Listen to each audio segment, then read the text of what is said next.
अब मैं किताब के लिए दावत देने जा रहा हूँ। जामिया शमसिया गौसिया के होनहार तालिब इल्म तजवीद व क़िरात का कोर्स यहाँ से किया और अब मिनहाज यूनिवर्सिटी में मुतालिम है। मेरी मुराद मोहतरम जनाब अल हाफिजुल कारी काशिफुल कादरी साहिब राइस पर तशरीफ़ लाते हैं और अपने खिताब से हमारे दिलों को मुनव्वर फरमाते हैं। अल्हम्दुलिल्लाह अल्हम्दुलिल्लाहिल मलिकिल कुद्दूसिल अज़ीज़िल हकीम वस्सलातु वस्सलामु अलन नबिय्यिल उम्मिय्यिर रऊफ़िर रहीम व अला आलिहि तय्यिबीन अत्ताहिरीन अम्मा बअदु फ़अऊज़ु बिल्लाहिस समीइल अलीम मिनश शैतानिर रजीम बिस्मिल्लाहिर रहमानिर रहीम वमा अर्सलनाका इल्ला रहमतल लिल आलमीन सदक़ल्लाहु मौलाना अज़ीम। सदर अली मर्तबत परवरदाए आगोश विलायत साहबजादा वाला शान आली मकाम अलहाज किबला पीर सैयद अज़हरुल हसन शाह साहिब गिलानी, स्टेज की जीनत उलामाए ज़ीवकार और मुअज़्ज़ज़ हाज़रीन व ज़ाहिरीन, आज के इस ऐवान में मैं जिस उन्वान पर लब कुशाई करने का मुझे मौका मिला है वो है हुजूर की शान कुरान की रोशनी में। हाज़रीन गिरामी कद्र, एक मर्द मोमिन के इश्क का अगर कोई नुक्ताए मरकज़ है तो वो सिर्फ और सिर्फ हुजूर की ज़ात है, क्योंकि इश्क होता है हमेशा हुस्न से और हुस्न की जामे और माने तारीफ एक ही है कि हसीन कहते हैं बेऐब को, और जो जिसके नज़दीक जितना बेऐब होगा वो उसके नज़दीक उतना ही हसीन होगा। और हमारे इश्क का नुक्ता-ए मरकज़ वो हस्ती है जिसे खुद बेऐब कह रहा है कि बेऐब है। बावाज़ बुलंद कहते हैं सुबहान अल्लाह। हमारे इश्क का नुक्ता-ए मरकज़ वो हस्ती है जिसे खुद बेऐब कह रहा है कि बेऐब है।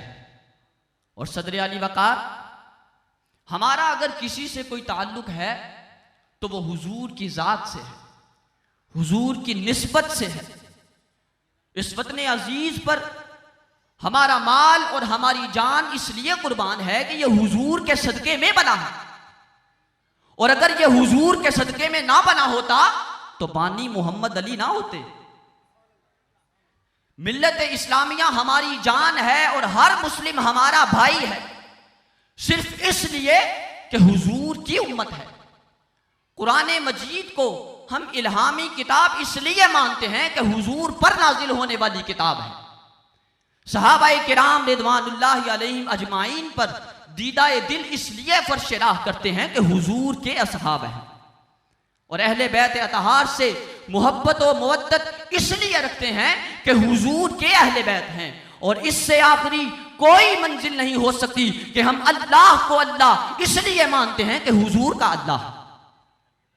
और वही अल्लाह इरशाद फरमा रहा है, वमा अर्सलनाका इल्ला रहमतल लिल आलमीन, ऐ मेरे हबीब हमने नहीं भेजा आपको मगर आलमीन के लिए रहमत बनाकर। इरसाल के माना है भेज देना, और इस कलामे बलागत निजाम में लताफत यह है कि जात को रहमत नहीं कह रहा, इरशाद फरमा रहा है वमा अर्सलनाका इल्ला रहमतल लिल आलमीन, ऐ महबूब हमने नहीं किया आपका इरसाल मगर आलमीन के लिए रहमत बनाकर। लताफत मफहूम यह है कि जात को रहमत नहीं कह रहा, इरसाल को रहमत कह रहा है। और इरसाल के माना है भेज देना, और भेज देना एक सिफत है। सिफत मोहताज होती है मौसूफ की, हाल मोहताज होता है जुलहाल का। आना जाना किसी की जात से वाबस्ता है, अगर जात होगी तो आने जाने की सिफत होगी, जब जात ही नहीं है तो आने जाने की सिफत कहां से होगी। नज़ाकत मफहूम यह है कि इरशाद रब्बुल इज़्ज़त है वमा अरसलनाका इल्ला रहमतल लिल आलमीन, हुजूर की जात को नहीं इरसाल को रहमत कह रहा है, यानी खालिक के कायनात बतलाना यह चाहता है कि ऐ मेरे हबीब, तेरी जात तो बहुत बुलंद है, ये जो तेरी जात की सिफत है ना इरसाल, मैंने इसे रहमत बना दिया। तो जिस हस्ती की सिफत को खुदा रहमत बना दे, उसकी जात का आलम क्या होगा? बाबा से बुलंद कह दे सुभान अल्लाह।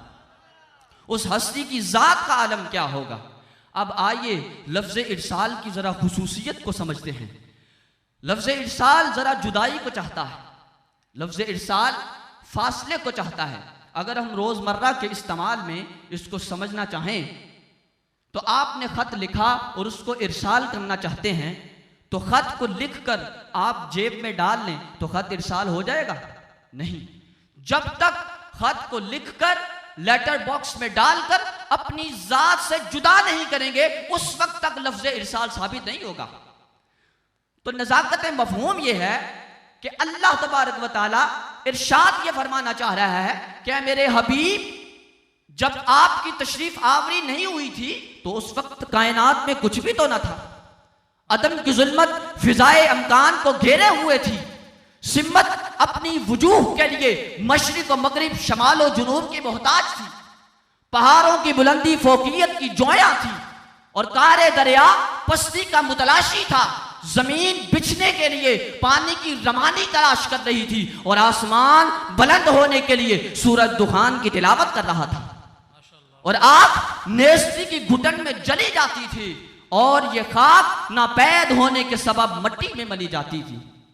अलगर्स ना गुल था ना बूटा था, सारा जहान सूना था। ना सूरज था न चमक थी, ना चांद था न दमक थी, ना सितारे थे न झलक थी, ना डालियां थी न लचक थी, ना बुलबुल था न चहक थी, ना कली थी न महक थी, ना गुंचे थे न चटक थी, ना कार था न खटक थी। मासिवल्ला सन्नाटा छाया हुआ था। और कमाल ये है कि महफिले वाजिब में सिर्फ एक हस्ती मौजूद थी और कुर्बान होने के लिए कोई परवाना मौजूद ना था। कुर्बान होने के लिए कोई परवाना मौजूद ना था। फिर अदम की जुल्मत चाक करके गुलजारे जहान को सजाना शुरू किया, अव्वले मखलूक को बनाना शुरू किया। एक था वो खालिक बनाने वाला और एक था मखलूकात में वो नूरे मोहम्मदी बनने वाला। मुझे कहने दीजिए कि एक लामकाम बना रहा था और एक लामकाम बन रहा था, एक लाजमा बना रहा था और एक लाजमा बन रहा था, और एक बेमिसाल बना रहा था और एक बेमिसाल बन रहा था, और इतना बेमिसाल बनाया कि साया भी खत्म कर दिया। हुजूर का साया भी खत्म कर दिया। क्यों? ताकि उनका साया उन जैसा ना हो जाए, उनका साया उनकी मिसल ना हो जाए।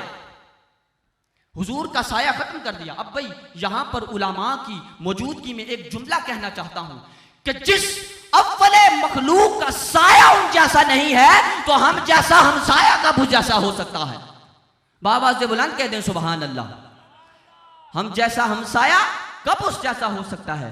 अलगर्स मुतअद्दिद मर्तबा सहाबाए किराम में ये बहसें हुई कि हुजूर का साया क्यों नहीं है, और मुतअद्दिद दलाइल दिए गए। इसमें बहुत ही मारूफ दलील जो हजरत उस्मान गनी ने पेश की, और आप फरमाते हैं कि फर्ज करें कि अगर हुजूर का साया होता तो हुजूर चल रहे हैं इधर और सूरज निकला है इधर, तो साया चलता हुजूर के आगे।